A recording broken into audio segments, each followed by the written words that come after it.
हे केशव, मुझ पर अनुग्रह करने के लिए आपने जो परम गोपनीय आध्यात्मिक रहस्य कहे हैं, उनसे मेरा मोह अब नष्ट हो गया है। हे कमल नेत्र, मैंने आपसे प्राणियों की उत्पत्ति और प्रलय के बारे में विस्तार से सुना और आपकी अविनाशी महिमा को भी जाना।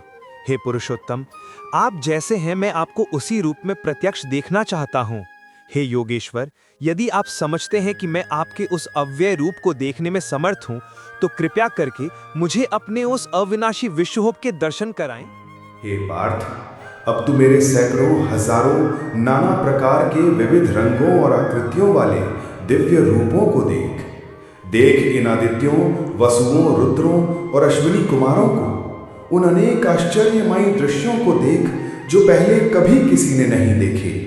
हे गुणाकेश, आज मेरे इस शरीर में एक ही स्थान पर स्थित चर और अचर सहित संपूर्ण जगत को देख, और वो भी देख जो तू देखना चाहता है, परंतु तू मुझे अपनी इन प्राकृत आंखों से नहीं देख सकता।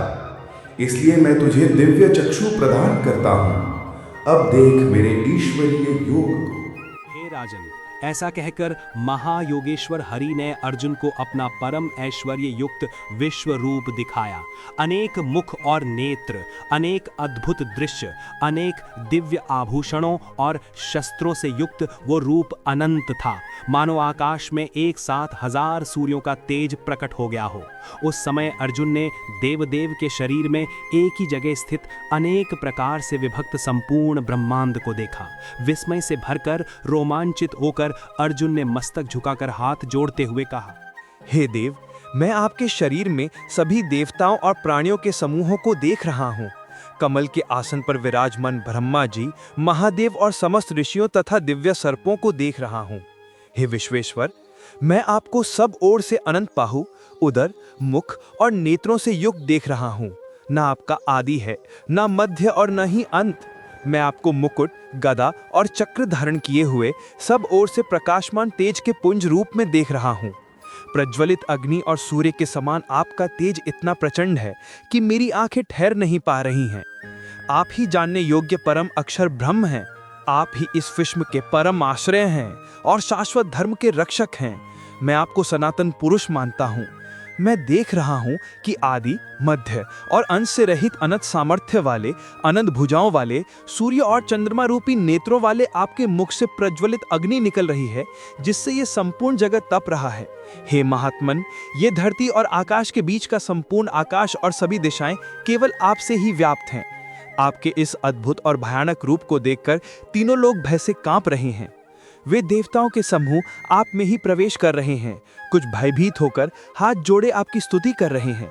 महर्षि और सिद्धों के समुदाय कल्याण हो, स्वस्ति कहते हुए उत्तम स्रोतों से आपकी स्तुति कर रहे हैं।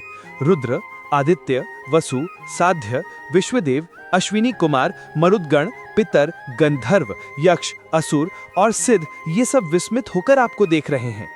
हे महाबाहु, आपके बहुत मुख और नेत्रों वाले, बहुत हाथ, जंघा और पैरों वाले, बहुत उदरों और भयानक दाढ़ों वाले इस महान रूप को देखकर सब लोग व्याकुल हो रहे हैं और मैं भी व्याकुल हो रहा हूँ। हे विष्णु, आकाश को स्पर्श करते हुए देदीप्यमान अनेक वर्णों से युक्त फैलाए हुए मुख और विशाल प्रज्वलित नेत्रों वाले आपको देखकर मेरा मन भयभीत है। मुझे न धैर्य मिल रहा है और न ही शांति। आपकी प्रलय काल की अग्नि के समान जलती हुई दाढ़ों और विकराल मुखों को देखकर मुझे दिशाओं का ज्ञान नहीं हो रहा और न ही कहीं आश्रय मिल रहा है। हे देवेश, हे जगन्निवास, प्रसन्न हुइए।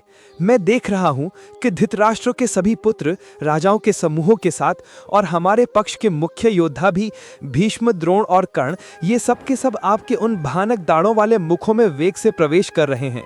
कुछ तो आपके दांतों के बीच फंसकर चूर्ण हो गए हैं, जिनके सिर कुचले हुए दिखाई दे रहे हैं। जैसे नदियां समुद्र की ओर दौड़ती हैं, वैसे ही ये शूरवीर आपके प्रज्वलित मुखों में समा रहे हैं। जैसे पतंगे मोहवश नष्ट होने के लिए जलती हुई आग में गिरते हैं, वैसे ही ये लोग अपने नाश के लिए आपके मुखों में वेग से दौड़ रहे हैं। आप अपने जलते हुए मुखों से संपूर्ण लोकों को निगलते हुए बार बार चाट रहे हैं। हे विष्णु, आपका उग्र तेज सारे जगत को तप रहा है। कृपया करके मुझे बताइए, इस उग्र रूप वाले आप कौन हैं? आपको मेरा नमस्कार है। हे आदिदेव, प्रसन्न होइए। मैं आपको विशेष रूप से जानना चाहता हूँ, क्योंकि आपकी इस प्रवृत्ति को मैं समझ नहीं पा रहा हूँ। मैं लोकों का नाश करने वाला बढ़ा हुआ महाकाल हूँ। इस समय मैं इन लोगों का संहार करने के लिए प्रवृत्त हुआ हूँ। जो प्रतिपक्षी सेना में खड़े हैं वे योद्धा तुम्हारे युद्ध ना करने पर भी जीवित नहीं बचेंगे। अतएव अर्जुन, उठो और यश प्राप्त करो, शत्रुओं को जीतकर संपन्न राज्य का भोग करो। ये सब मेरे द्वारा पहले ही मारे जा चुके हैं। हे सव्यसाची, तुम तो युद्ध में केवल निमित्त मात्र बन जाओ। द्रोण, भीष्म, जयद्रथ, कर्ण और अन्य शूरवीर योद्धाओं को जिन्हें मैंने पहले ही मार दिया है तुम मारो।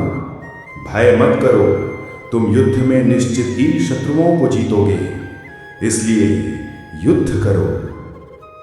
भगवान के इन उग्र वचनों को सुनकर कांपते हुए अर्जुन ने हाथ जोड़कर भयभीत होकर गदगद वाणी में भगवान श्री कृष्ण से कहा, हे ऋषिकेश, ये उचित ही है कि आपके नाम और प्रभाव के कीर्तन से जगत हर्षित हो रहा है और अनुराग रख रहा है।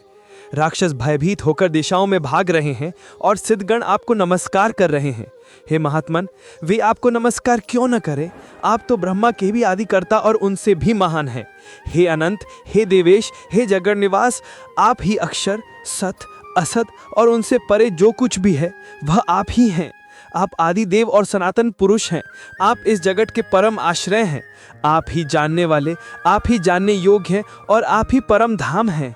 हे अनंत रूप, ये संपूर्ण जगत आपसे ही व्याप्त है।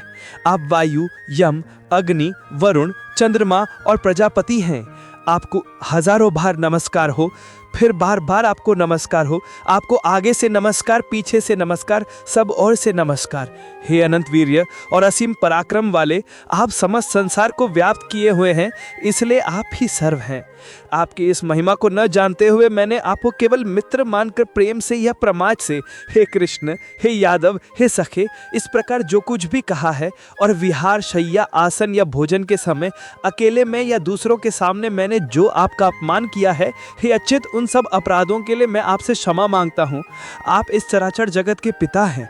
आप ही पूज्य और महान गुरु हैं। तीनों लोकों में आपके समान कोई नहीं है, तो आपसे अधिक कौन हो सकता है? इसलिए मैं अपने शरीर को चरणों में झुकाकर आपसे प्रसन्न होने की प्रार्थना करता हूँ। जैसे पिता पुत्र के, सखा सखा के और पति प्रियतमा के अपराध क्षमा करता है, वैसे ही आप मेरे अपराधों को क्षमा करें। अदृष्ट पूर्व जो पहले कभी नहीं देखा था, उस रूप को देखकर मैं हर्षित हो रहा हूँ, किंतु मेरा मन भय से व्याकुल भी हो रहा है। हे देवेश, हे जगन निवास, प्रसन्न होइए। मुझे अपना वह शंख, चक्र, गदा, पद्मधारी चतुर्भुज रूप ही दिखाइए। हे सहस्त्रबाहु, हे विश्वमूर्ते, आप अपने उसी चतुर्भुज रूप में प्रकट होइए। हे अर्जुन, मैंने प्रसन्न होकर अपनी योग शक्ति से तुम्हें ये परम गोपनीय, प्रकाशमयी, अनंत और आदि विश्व रूप दिखाया है, जिसे तुम्हारे सिवाय पहले किसी ने नहीं देखा। न वेदों से, न यज्ञों से, न अध्ययन से और न ही उग्र तपस्या से इस रूप को मनुष्य लोक में कोई देख सकता है। मेरे इस विकराल रूप को देखकर तुम व्याकुल न हो और न ही मोहित हो। अब भय त्याग कर प्रीति युक्त मन से तुम पुनः मेरे उसी रूप को देखो।